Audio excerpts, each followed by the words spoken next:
Good morning, happy Monday. Thank you for joining me for 10 minutes to get more. And congratulations, because it's another step forward in your career and being the pilot, not the passenger. If you're here, please drop a comment in the chat so I know that you can hear me and see me, because I've been having a lot of technical issues and I don't have an IT department. So last week was WTM London, which is one of the biggest travel trade shows in the world and the biggest event at London Excel. It means a lot of walking around. It means a lot of trying to find a seat when you want to have your lunch. It means a lot of really terrible Wi-Fi that you're trying to find people and you can't find people.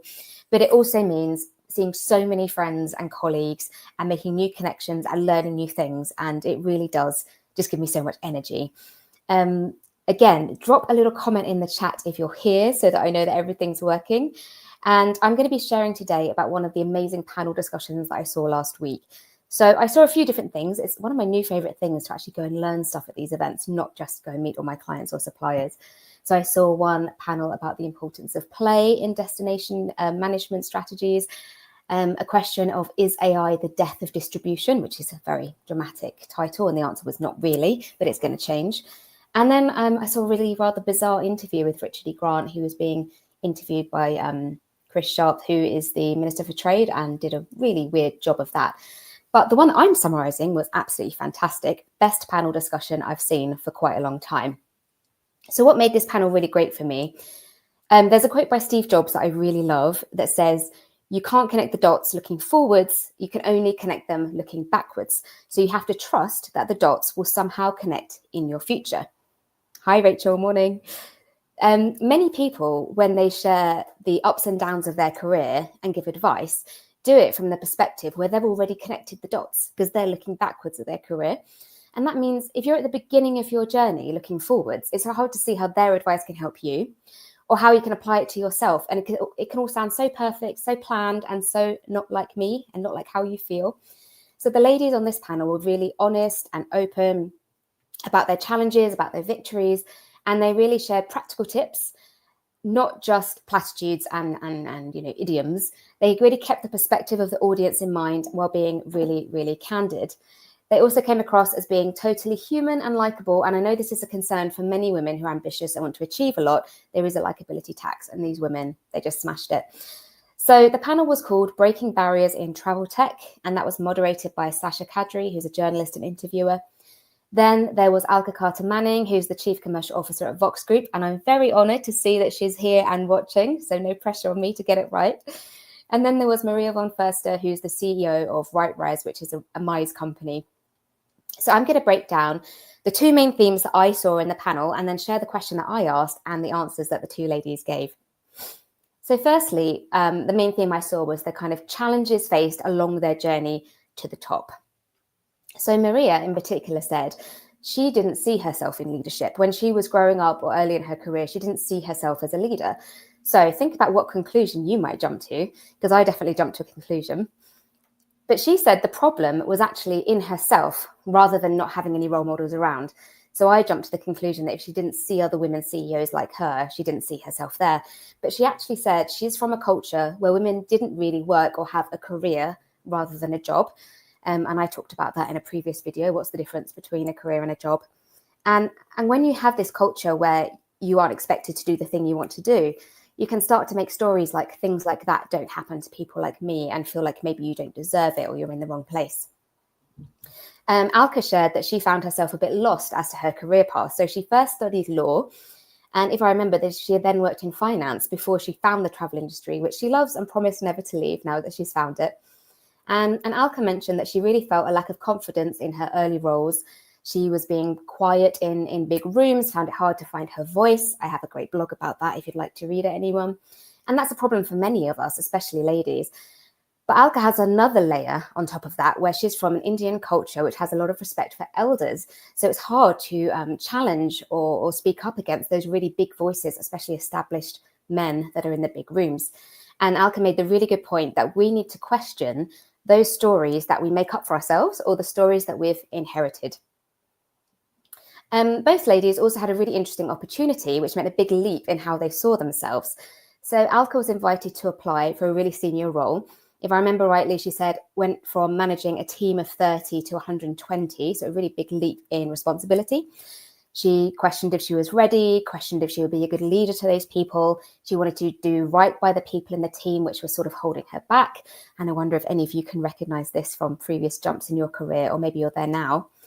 And the reframe that she did, which I really loved, was instead of thinking about her own insecurities, to change and think about the impact that she wanted to have on the people around her. And she said that happened because she had cheerleaders around her, not just her boss or more senior people, but also in the team that she was running. She had cheerleaders that said she could do it, and that really helped her. Maria had a different choice, but a similar thing, where she was given the choice to run the sales department or the ops department, and she'd never worked in sales before. She was worried about it. She saw it as a challenge, that it was going to be difficult and new. And she managed to reframe that as being an opportunity to round out her career. And that's helped her in the journey to CEO. You have to understand different parts of the business. Second theme was about the advice given to women aiming for C-suite roles in travel tech. So Maria, her first piece of advice was to build your network. She's a woman after my own heart, because I really believe the more eyes you have on the ground out to help you and find what you want, the more likely you are to find it. She also said to get referrals. That can be quite scary to ask, but most people are lovely and are happy to meet you for a coffee or to put you in touch with somebody else.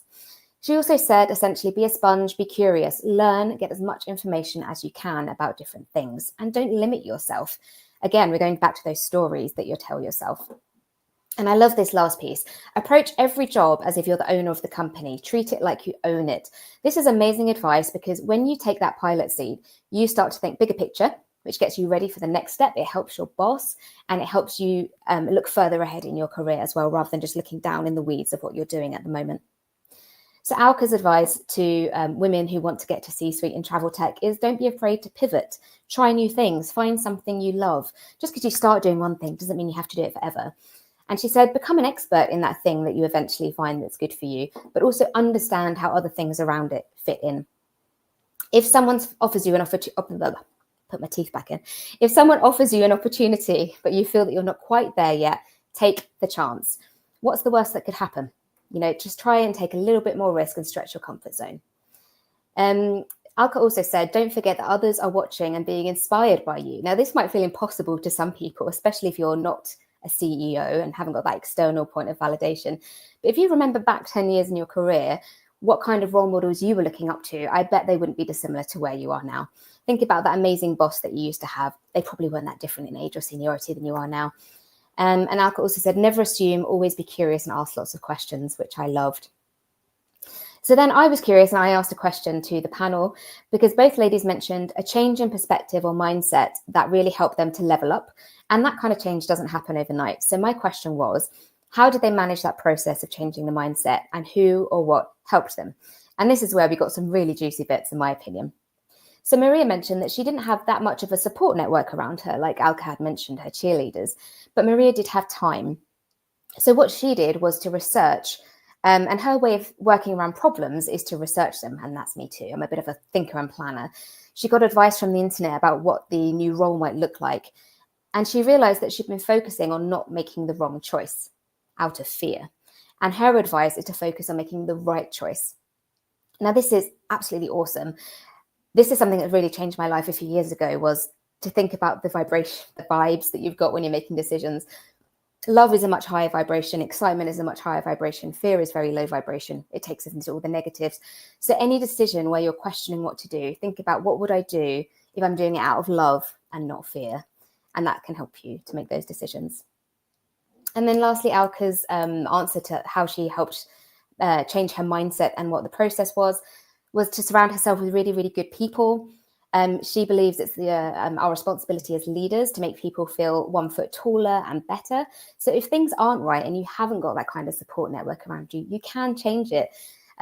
She gave a nice little 3-step process. You can either change the person changes, or you change the place. So that's change person changes, or change the place. You can think about that for your own teams if someone's in the wrong place. You can think about that for yourself or for your boss. So there's always an option of things that you can change in a bad situation. And I'm going to leave you with really the mic drop comment for me of the day, which was, when you're in a moment of adversity and tough times, those are the moments that make you who you are. and you don't know what the lesson is going to be at the time. You wish you had a crystal ball, but like Steve Jobs said, you can only connect the dots looking backwards. So you can't see the lesson that you're going to learn from that adversity at the time, but probably 5 years later, you'll look back on it and realize what it was that you took from that helps you get to where you are today. So if you're in a moment of adversity, you kind of have to trust the process, that good lessons are going to come from it. And also a reminder to look back at past times of adversity, how you managed it, how it impacted you, and how you came through the other side, because you will do that again. So just trust in yourself. Whew, that was quite a lot to fit into 10 minutes, but I hope you found it helpful. I would love to hear your comments on what you thought was the best bit. And massive thanks to Alka for joining again on a Monday morning. And you too, Rachel. Lovely to see you. Hope you both have a wonderful week.